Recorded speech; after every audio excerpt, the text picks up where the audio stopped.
Hi everybody, it's me, Seth, an educator at Silverwood, and it's time for Eco Art for Kids. We can go to Silverwood virtually, explore the trails and see what's happening, learn about science and nature, and then take it home by making an art project. Come on, let's go to Silverwood.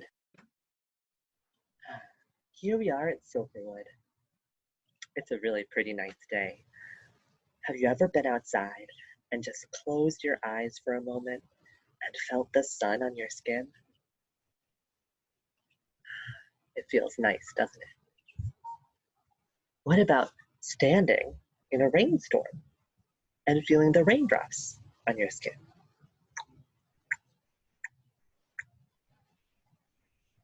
Those are all different kinds of weather. Today, we're going to explore different kinds of weather, how they're made, what they're like, the science behind them, and then we'll take it home by making an art project that can make noise. Have you ever made a storm before? I know how to make a really cool storm, but you have to help me in order to make it work, okay? This is what we do. We start by making the sound of a very gentle rain. So just take your hands and rub them together.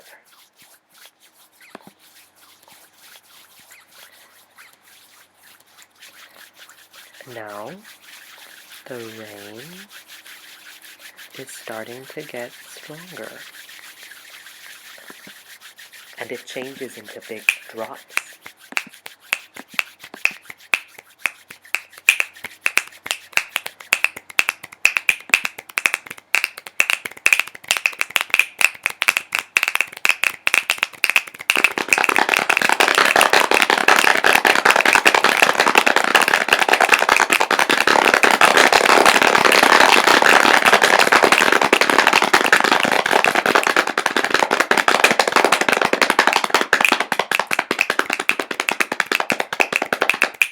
Very gentle rain.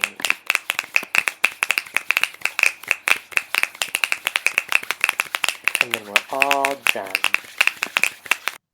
Good job. You made a storm. Well, I think it's time to learn more about the weather.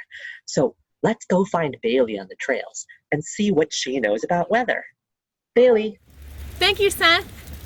Hi, I'm interpretive naturalist Bailey Call, and I am here and I'm going to talk to you a little bit about rain. So rain is what happens when droplets in the sky get so heavy that they fall to the earth.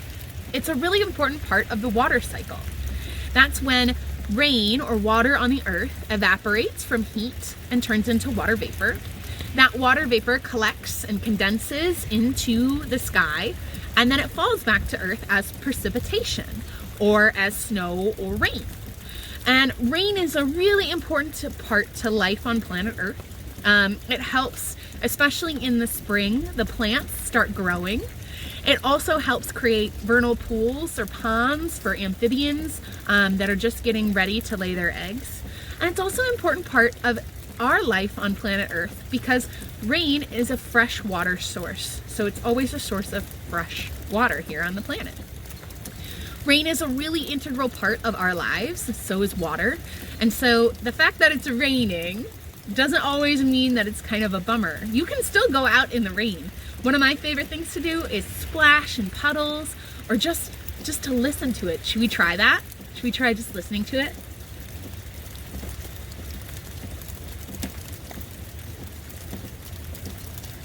Can you hear those pitter-patter sounds? Kind of fun.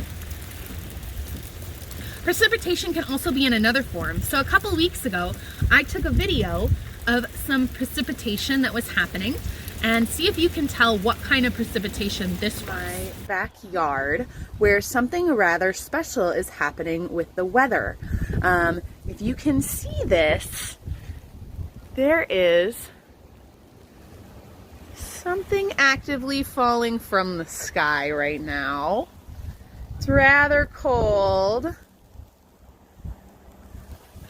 It's snowing. Yeah. So you can see that snow is already turning to water.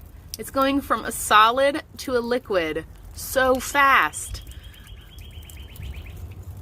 It is getting so warm and the sun is starting to come out that the snow is starting to melt.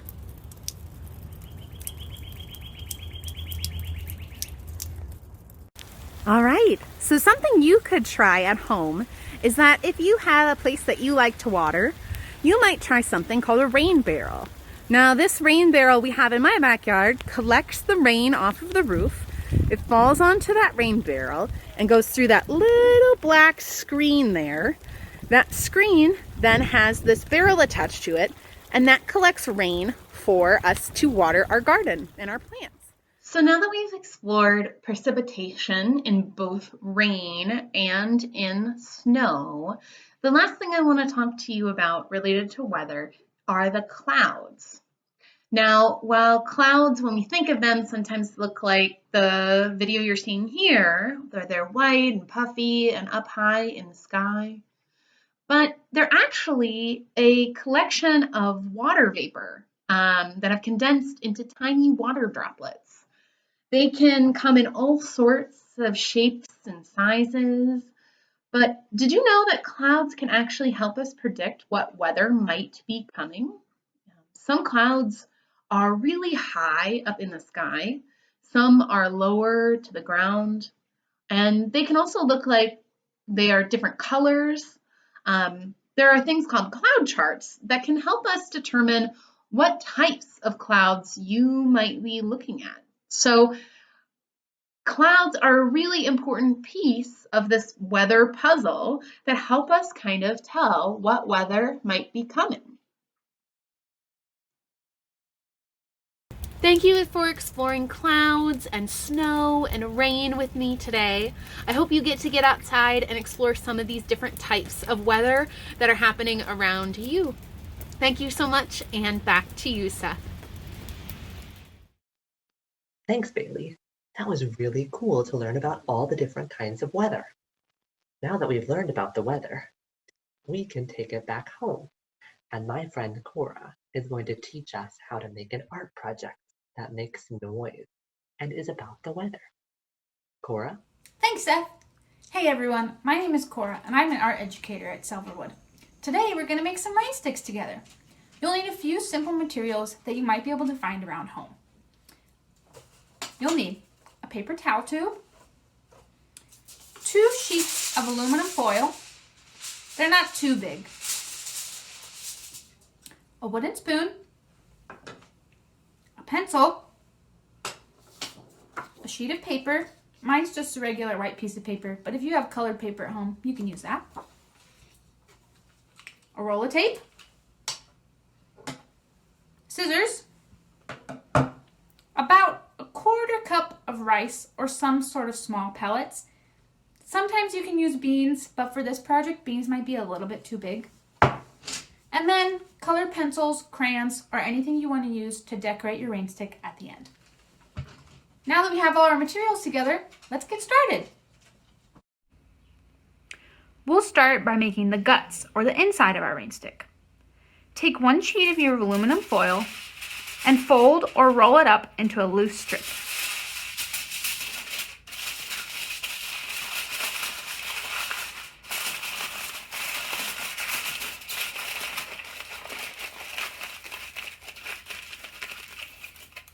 Now, take this strip and wrap it kind of loosely around the handle of your wooden spoon.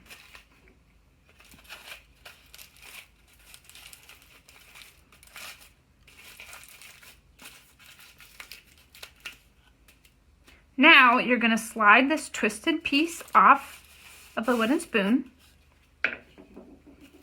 For this twisted piece, it helps if this piece of foil is about as long as your cardboard tube. So, you can stretch it or squish it a little bit to make it the right length. So I'm going to need to squish mine just a little bit. There we go. Now we're going to take the second sheet of aluminum foil and roll it up just like the first, but a little bit tighter.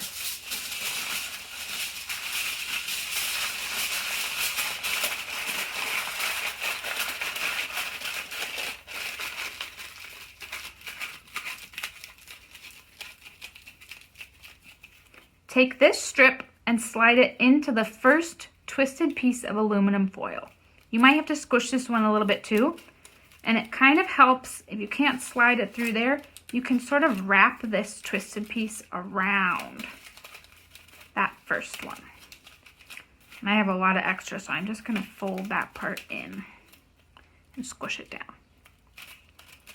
All right, we just made the guts, the insides of our rain stick. So let's set this aside for now while we make the outside. Here we have our cardboard tube, a piece of paper, some tape, and our scissors. We need to close one end of the rain stick before we put the guts inside. Here's how you do it. We'll put our tube on the paper and trace a circle around it.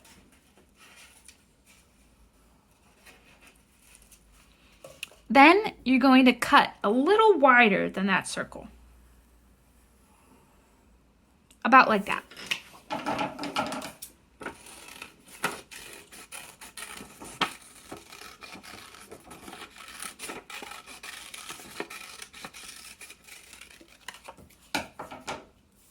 Once you have this shape cut out, you're going to want to mark a few lines around the edges.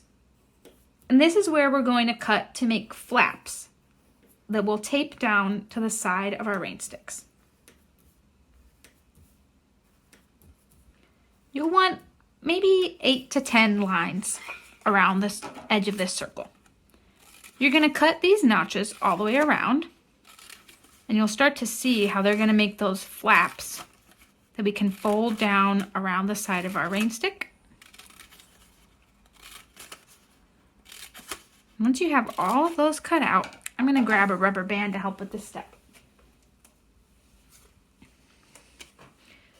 So you'll take your rain stick like this and place this over the top.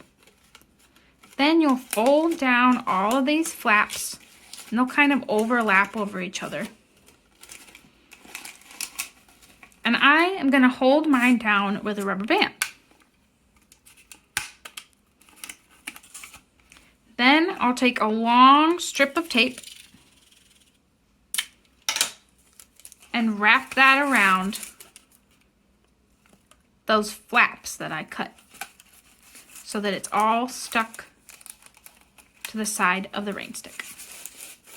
About like that. You can leave the rubber band on if you want. I'm going to take mine off.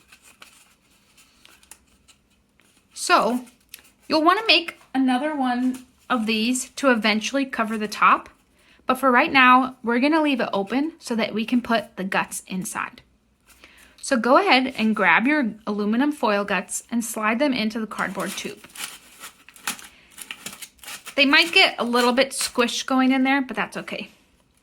Now I'm going to use this piece of paper like a funnel. If you have a funnel at home, you could use that. And I'm going to put it in there, and then I'm going to pour about a 1/4 cup of rice into my rain stick. Now this is the cool part.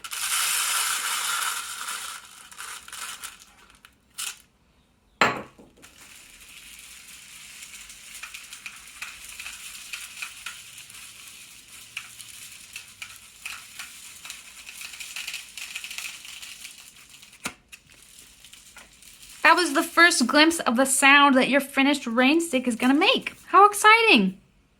So now we'll repeat the process of covering up the end of your rain stick with that other piece of paper that you cut flaps into.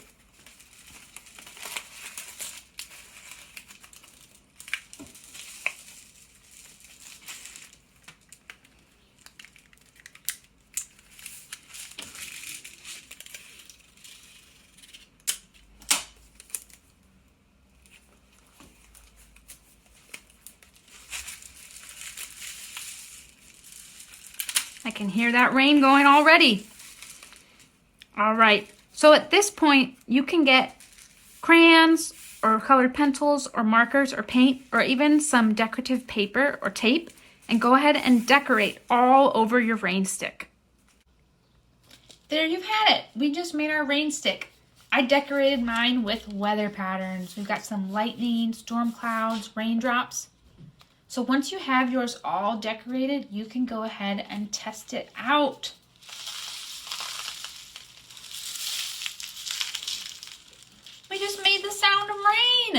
Thanks for making a rain stick with me. Now back to you, Seth.